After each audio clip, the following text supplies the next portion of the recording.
الحمد لله رب العالمين الصلاة والسلام على خاتم النبيين وعلى آله وصحبه أجمعين أما بعد فأعوذ بالله من الشيطان الرجيم بسم الله الرحمن الرحيم قال الله تعالى في سورة الكهف واتل ما أوحي إليك من كتاب ربك لا مبدل لكلماته وَلَن تَجِدَ مِن دُونِهِ مُلْتَحَدًا۔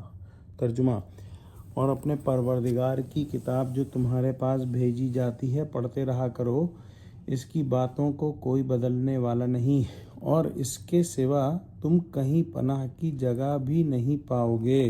آیت نمبر 22 میں ہم نے پڑھا کہ اللہ سبحانہ وتعالی نے حکم فرمایا کہ تم ان کے معاملے میں گفتگو نہ کرنا مگر سرسری سی گفتگو، اور نہ ان کے بارے میں ان میں سے کسی سے کچھ دریافت کرنا۔ مطلب یہ کہ بیکار کی چیزوں میں زیادہ الجھنے اور کاوش کرنے کی ضرورت نہیں۔ صلی اللہ علیہ وآلہ وسلم اپنے فرضی منصبی ادا کیجیے، یعنی جو جامع اور مانع اور کافی اور شافی کتاب آپ کے رب نے مرحمت فرمائی ہے اسے پڑھ کر سناتے رہیے۔ خدا نے جو باتیں اس میں سنائیں اور جو وعدے کیے، کوئی طاقت نہیں جو انہیں بدل یا ٹال سکے یا غلط ثابت کر سکے۔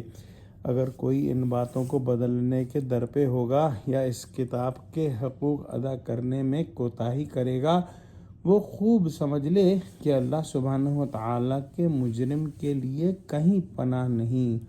ہاں، وفاداروں کو پناہ دینے کے لیے اس کی رحمت وسیع ہے۔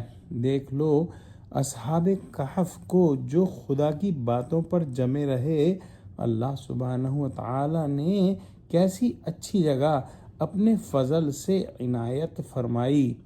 دعا کرتے ہیں کہ اللہ سبحانہ وتعالی ہم کو قرآن کا فہم عطا فرما، ہم کو سچوں سے جوڑے، ہم کو صراط مستقیم پر قائم فرما دے۔ اللہ مسلمانوں کی مدد کر اور مسلمانوں کو متحد کر، آمین۔